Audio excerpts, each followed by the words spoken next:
Hello दोस्तों, स्वागत है आप सभी का एक बार फिर से आपके अपने यूट्यूब चैनल डिफेंस पॉइंट पर। और हमारे आज के इस वीडियो में हम आप लोगों के लिए लेकर के आए हैं कोस्ट गार्ड नाविक एग्ज़ाम की तैयारी के लिए जीके और जीएस का एक स्पेशल सेशन, जो कि आपके लिए काफ़ी ज़्यादा इंपॉर्टेंट होने वाला है। दोस्तों, इस वीडियो में आपको एकदम एग्ज़ाम ओरिएंटेड और प्रीवियस ईयर्स के क्वेश्चन देखने को मिलेंगे, तो वीडियो को पूरा ज़रूर से देखना है।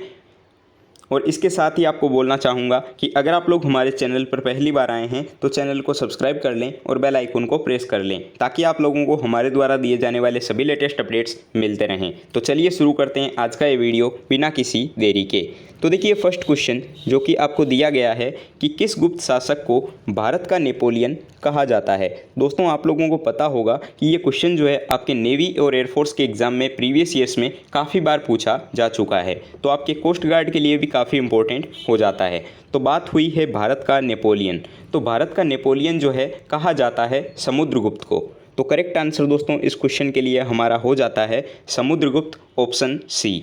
अब देखिए, समुद्रगुप्त को भारत का नेपोलियन क्यों कहा जाता है? क्योंकि ये जो है विश्व इतिहास में एक बहुत ही अच्छे सम्राट थे, एक अच्छे सेना नायक थे। इन्होंने जो है अपने जीवन में कभी भी पराजय का स्वाद नहीं चखा था, तो इसीलिए जो है इन्हें भारत का नेपोलियन की संज्ञा दी गई है। आई होप आप लोगों को क्लियर हुआ होगा। और दोस्तों, साथ ही मैं आप लोगों को एक चीज़ और बताना चाहूँगा अनअकैडमी के बारे में। अनअकैडमी के द्वारा 2 नए कोर्सेज को शुरू किया जा रहा है, जो कि आपके हैं आज़ादी एनडीए और pride air force XY group exam. तो अगर आप लोग एयरफोर्स एग्ज़ाम या फिर एनडीए एग्ज़ाम की प्रिपरेशन कर रहे हो तो इन कोर्सेज़ के लिए दोस्तों आप लोग इनरोल कर सकते हो। इन कोर्सेज़ में आपको डिफेंस के टॉप एजुकेटर्स के द्वारा बेसिक से पढ़ाया जाएगा, जिससे कि आप लोग एयरफोर्स एग्ज़ाम और एनडीए एग्ज़ाम का रिटर्न आसानी से क्वालिफाई कर लोगे। तो अगर आप लोग इन कोर्सेज़ के लिए इनरोल करना चाहते हो तो आपको अनअकैडमी का लर्नर ऐप इंस्टॉल करना है और उसमें सिंपली आपको रजिस्टर कर लेना है। रजिस्टर करने के बाद में आपको चूज़ कोर्स में डिफेंस की कैटेगरी में एनडीए,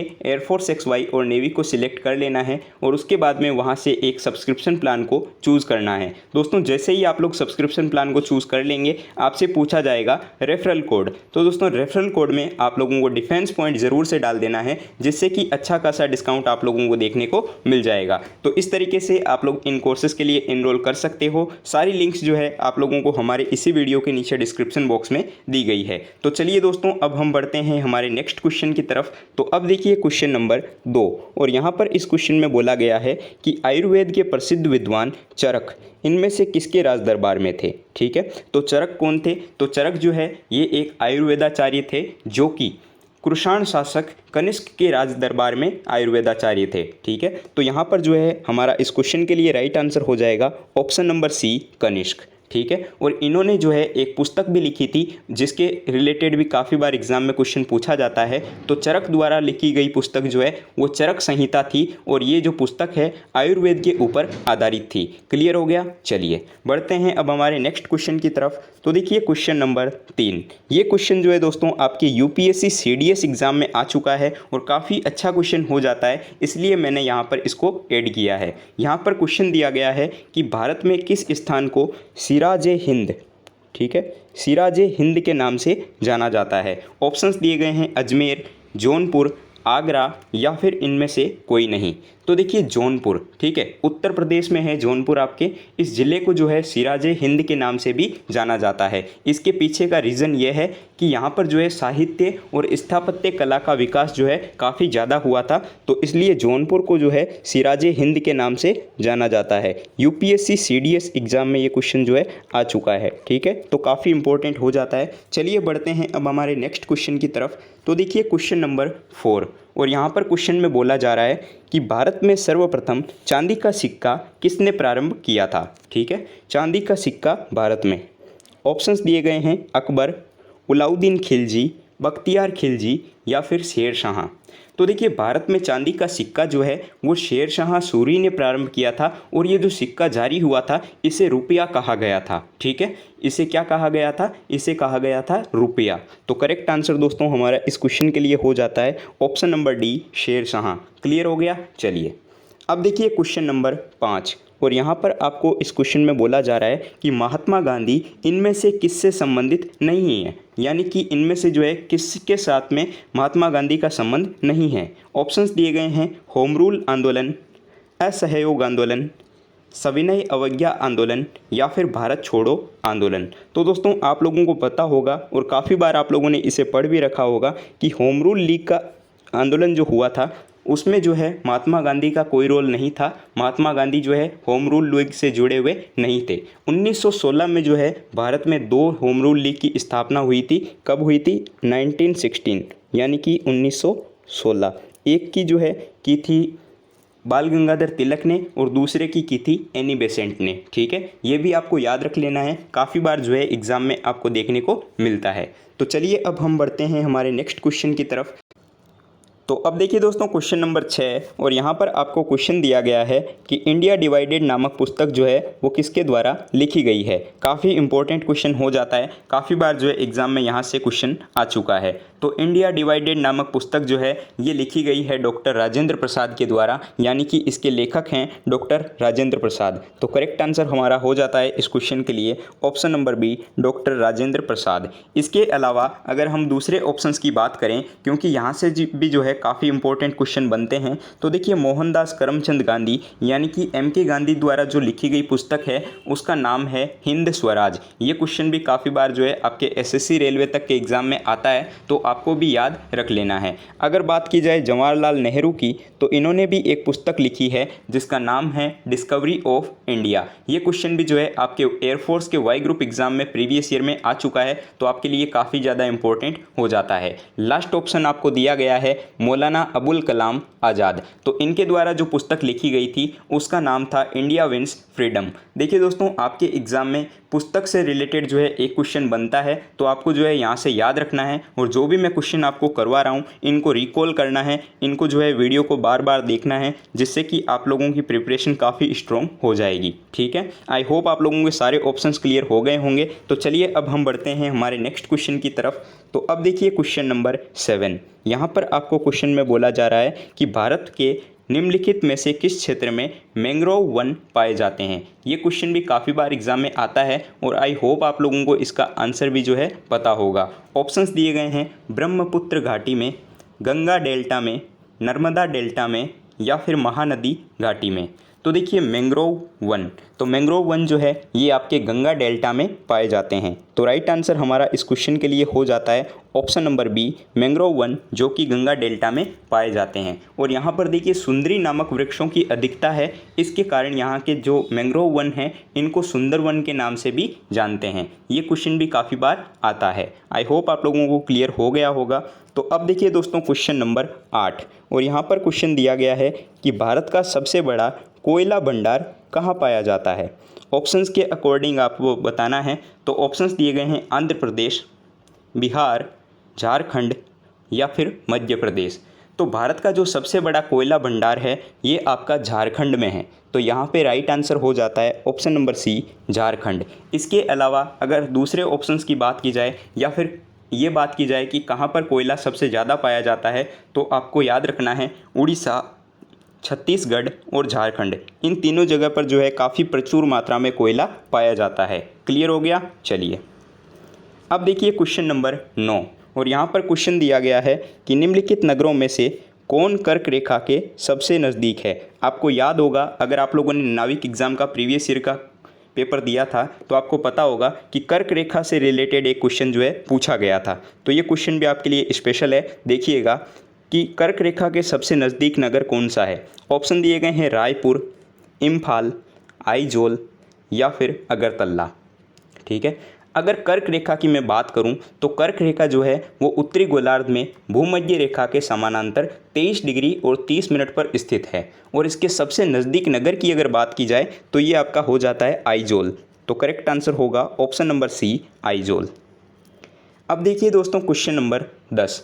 यहाँ पर क्वेश्चन क्या दिया गया है, थोड़ा सा आपको दिमाग लगाना है। काफ़ी स्मार्ट तरीके से क्वेश्चन यहाँ पर दिया गया है कि निम्नलिखित में से क्या जो है वो किसी खेल का नाम नहीं है। ठीक है, यानी कि इनमें से कौन सा जो है वो एक खेल नहीं है। ऑप्शंस दिए गए हैं बिलियर्ड्स, पोलो, ब्रिज या फिर ओलंपिक।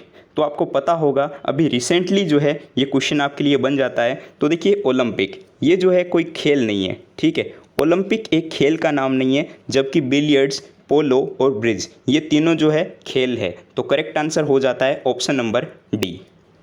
अब देखिए दोस्तों क्वेश्चन नंबर 11।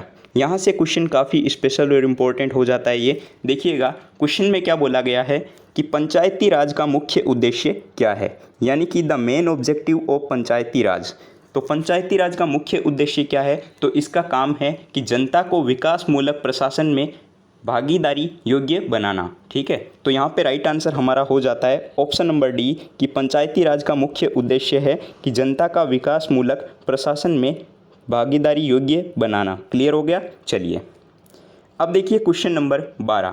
क्वेश्चन में बोला जा रहा है कि 42वें संविधान संशोधन विधेयक संबंधित है।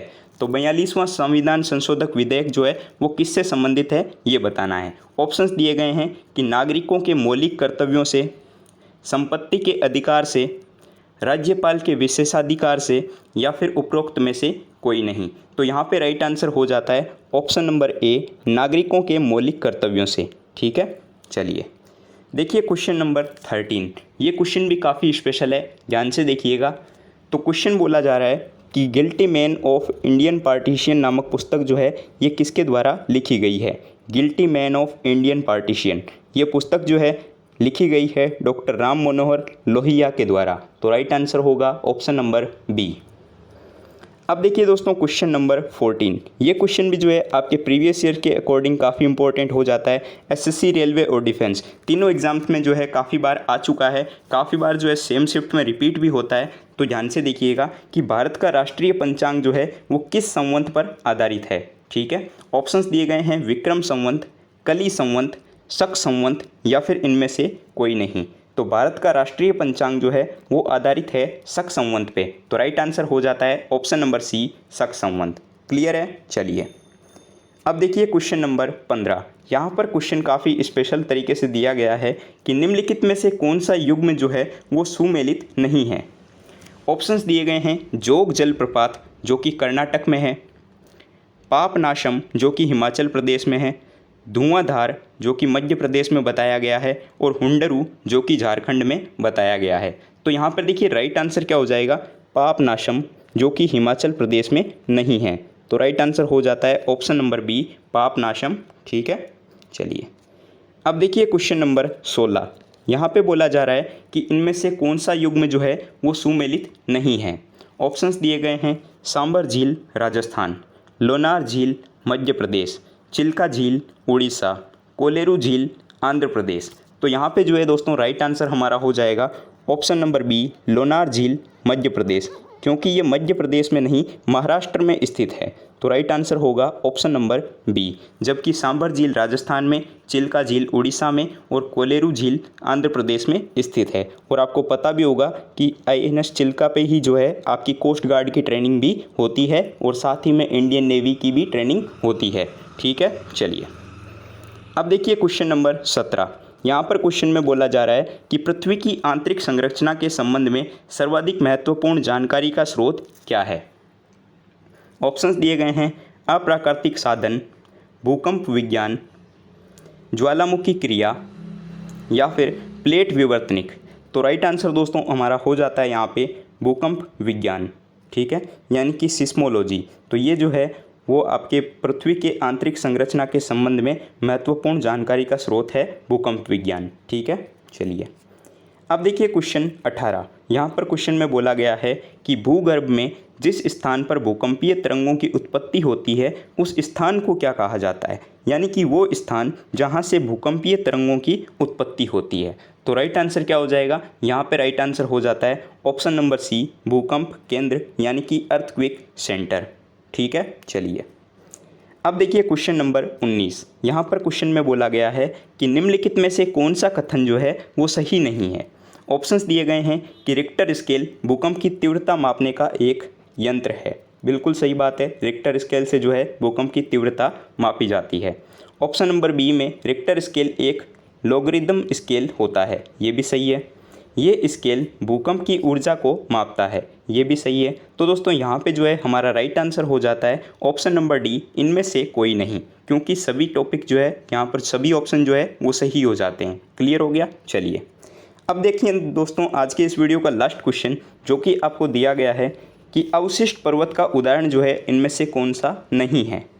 ठीक है, ऑप्शन दिए गए हैं एरावली, अल्पेशियन, फ्यूजीमाला या फिर विंध्याचल।